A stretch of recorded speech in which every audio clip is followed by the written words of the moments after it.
Hey everyone, welcome back to my channel. This is Coffee with Katie.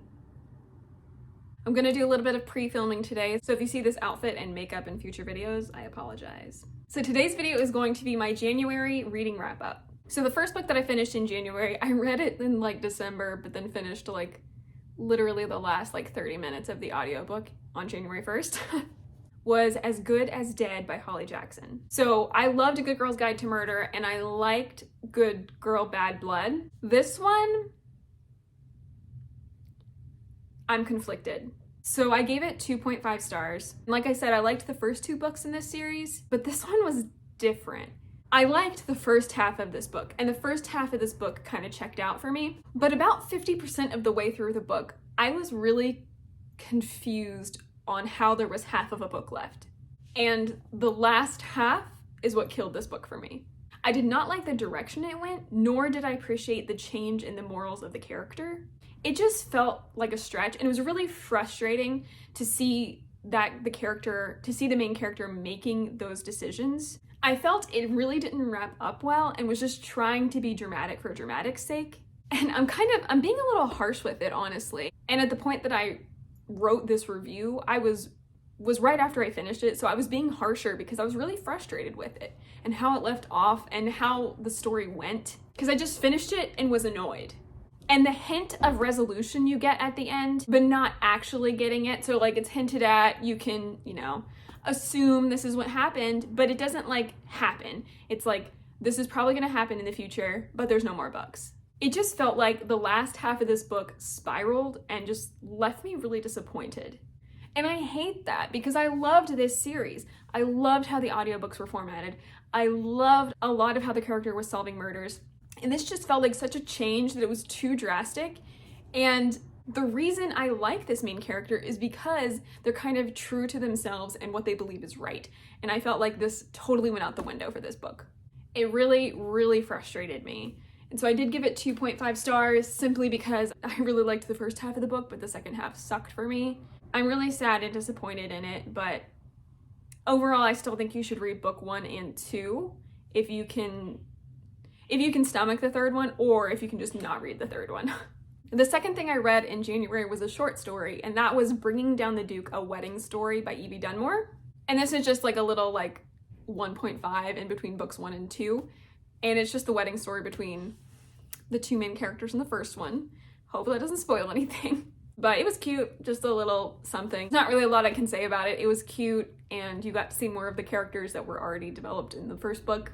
If you liked Bringing Down the Duke, I would recommend you read it. It's a light little fluffy thing, very short, good time. The next book that I finished in January was All of Us Villains by Amanda Foody. I have a book review for this up on my channel right now, so you know how much I loved it. But I did give this 5 stars. Oh, and I don't know if I said, I gave 3 stars to the short story by Evie Dunmore. But anyway, I gave this book 5 stars. I knew I was gonna love this book as soon as I heard about the premise and picked it up. It did not disappoint. If you want to hear more of my thoughts, I can link my review down below. But villains, a killing tournament, morally great characters and morally great choices, trying to figure out if you're gonna follow your family's story or if you're gonna make it your own. I loved it. Hunger Games with magic is kind of what everybody's pitching it as, which I get, and it was just so good. I highly recommend you pick this up. But I'm not gonna stay on that too long because I did do a whole review, so read this.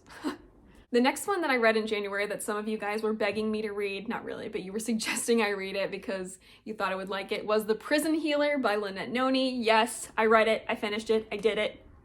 You're welcome. I really liked this book. I did end up giving it 5 stars because it was really enjoyable, and I thought the setting and the premise was really interesting. You're following the prison healer. It's all basically inside the prison, which was really cool to see, and I'm kind of interested to see more stories like that.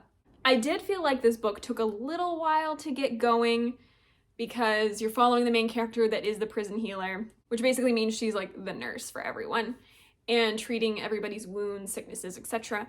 And you're following her as she is waiting for her family to rescue her because they're a part of the rebellion. And then she gets a patient and they tell her, which is the rebellious queen, and they tell her, don't let her die, we are coming. And so she's trying to keep her alive. She's trying to solve this mysterious sickness that's going through the prison, and she has to enter these elemental trials. So there's one trial for all 4 elements. and she's trying to survive that while being in a prison setting. So it was really interesting. I thought it was done fairly well. I do feel like this book, it took a little bit to get going, right? Because it's trying to build up the world, the characters, the setting of the prison. So it did take a little bit for it to start getting going and for you to kind of know what's going on. But I will still say it was interesting throughout the book, even though it took a little bit for the story to really get going. The trials were great, albeit not what I was expecting about the trials. Like, I don't know, you have a picture in your head of what it's going to be like, and they weren't like that for me, but it was good. In fact, one of them was so vivid to me that my palms were sweating as I was reading, and that rarely happens where something can be described to the point where it makes me uncomfortable. It can happen in a lot of scenarios, but this was rare for me. So the fact that my palms were like sweating, I was like, whoa, like the fear was taking over me and the stress of the situation. So that was very well done, I thought. If you want to know what trial that is and you've read this book, comment down below, I'll talk to you about it. I did guess several of the twists in this book. However, one was kind of irritating to me, and it seems a little fishy. And I'll kind of explain what I mean. So you're following the main character's perspective, right? So you're in her head, you know her thoughts, you know what she's thinking and going through. So then something is revealed later on, like at the end of the book. Two things are revealed. And you're gonna tell me that the main character wouldn't have had those thoughts once. Not once would they think about their identity and think about this other like secret that's not a secret. You're telling me that they wouldn't have thought that or like had thoughts about the situations once? That kind of irritated me, and I thought that was a little bit fishy, because if you're that person, you're gonna think those things. And I understand the author wanting to withhold that information for it to be like a cliffhanger or for it to be suspenseful, but I don't really buy that if you're in the main character's head and that never comes up. So that was a little fishy, but overall, I think the story is building to be a very entertaining second and third book, because this is a trilogy, and I think it'll be a really good story overall and have some elements we haven't necessarily seen before, and I really like the prison setting in this book, and I think it's gonna be a really good trilogy, and I'm really curious to see where it's gonna go and how it's gonna play out.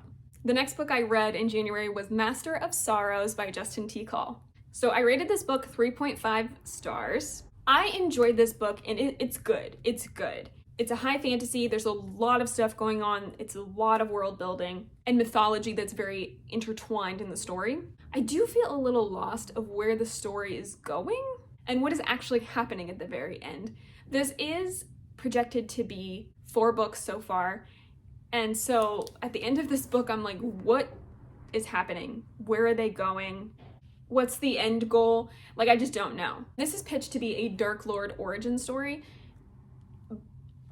And that is a very vague premise, but I think it's almost intentional. Because you're kind of going into it not knowing who the Dark Lord is. So you're following a main character, obviously, but you have no idea if he's the Dark Lord. You have no idea if these other characters are the Dark Lord. You have no idea what turns them into a Dark Lord. And so I thought that was kind of interesting, because you're kind of kept in the dark with a lot of it. So it was good. I just feel like I don't know what's happening, even though it's, you know, like what, 600, 700 page book. But I am curious enough to continue to see what happens. And I did really like it. It's interesting and it's kind of different, and I find it like hard to describe or talk about much. I think it's because it's hard to talk about the complexity of the world without spoiling anything.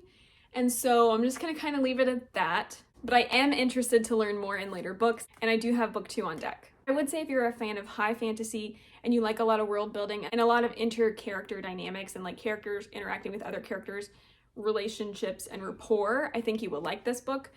It was also really interesting because it's kind of one of those situations where the belief system is being challenged. So if you like those types of things, I would pick this up. The next one that I finished in January was A Rogue of One's Own by E.B. Dunmore. I loved this book. I'm still not over the fact that I like historical romance now, but I loved this book. I liked this book more than Bringing Down the Duke, which I feel like is an unpopular opinion. And I think it's because there was less focus on the romance and the spice aspects and more focus on morals and the women's suffragist movement and feminism and women's rights. And so the banter between the two characters, these like 2 characters also, Lucy and Tristan, they're like the ones that I like in stories. She's kind of sassy and intense and does her own thing and is blunt regardless of what society says she should be as a woman. And Tristan is like a rogue, right? So that's in the title. So he's like cocky, good looking, whatever. Funny. So those are characters that I like anyway. But I loved this book. I loved how it was done. I have tabs. I never tab books. I'm probably going to start now because I feel like I have to. But I loved this book. I gave it 5 stars. Basically, you're following another one of the friend group, Lucy, as she is trying to figure out how to publish her research for women's rights and like all of these letters that women send in crying for help. Because once you're married in the 1800s England, you kind of belong to your husband and that's all you are. And so he can treat you however he wants to. And so she's trying to combat this by getting the women's suffrage movement where women can vote without owning property. And so her passion is for women to have more rights and women to have more freedom and to not feel trapped in abusive or horrible situations or turn a blind eye to your husband cheating. So she's trying to figure out a way how to publish this, and he's trying to figure out a way to save his family from his abusive father and figure out how to make his own income and rescue them. And so the two of them kind of butt heads in a lot of ways, trying to complete their own goals separately, and then they kind of maybe start falling for each other. The spice level was pretty toned down comparatively to the first book, and I felt like in this one they focused more on the women's rights aspect, which I appreciated. And this one is my favorite of the series so far, simply because Lucy is somebody that I really relate to in the way she was written and the thoughts that she was thinking and how she viewed herself and how society was telling her she needed to be a certain way as a woman. And it spoke to me on a level that other stories have not in this historical romance or romance category or contemporary category. I felt more understood reading about Lucy, and Tristan is the kind of love interest I like reading about. It was beautiful how the message of this book was not having to compromise your beliefs and what you think is right just to fit into society or have something you want that is deemed normal than the rest of your life. The way their beliefs were not put to the wayside was so refreshing. Like, you know how you've read those romances or those situations where the female main character or whatever has a goal in mind and then she meets a guy and that goal kind of gets pushed to the wayside, or it's not as important as it was, or, you know, she found true love, so her business isn't important, or however it comes out. This book was not like that, and I really appreciated that. Like, she stuck to her guns, and he supported her in that, and I feel like that was really refreshing and amazing to read, and I appreciated that so much more than getting swept away by love and not caring. So I've really enjoyed this series so far. I am continuing. I started the next book in this series for February. However, I will find it difficult to top this book. The next book that I finished in January was Heir by Sarah J. Maas. I gave this book 2.5 stars. I'm not sure Throne of Glass is for me at this point. I think I'm going to continue because I want to know what happens, but I also kind of want to know if it gets better. The only reason I liked this book more than the others was because of Rowan, and mostly because of Manon. Because Manon and Abraxos was it. I was like, let's get back to those chapters. I don't care about Kale. I don't care about Selena. I just care about Manon and Abraxos. So that was the only reason I liked this book a little bit more. There's not really much to say. It's the 3rd book in a series, so I can't like give you the synopsis. But if you've read Throne of Glass, can you tell me if it gets better from here or if I should just give up now? Because really the only reason I want to read this book now is basically for one perspective, and I'm not sure that's a good reason. But I feel like I'm going to continue because I do that to myself, and I like to continue things and find out how it ends.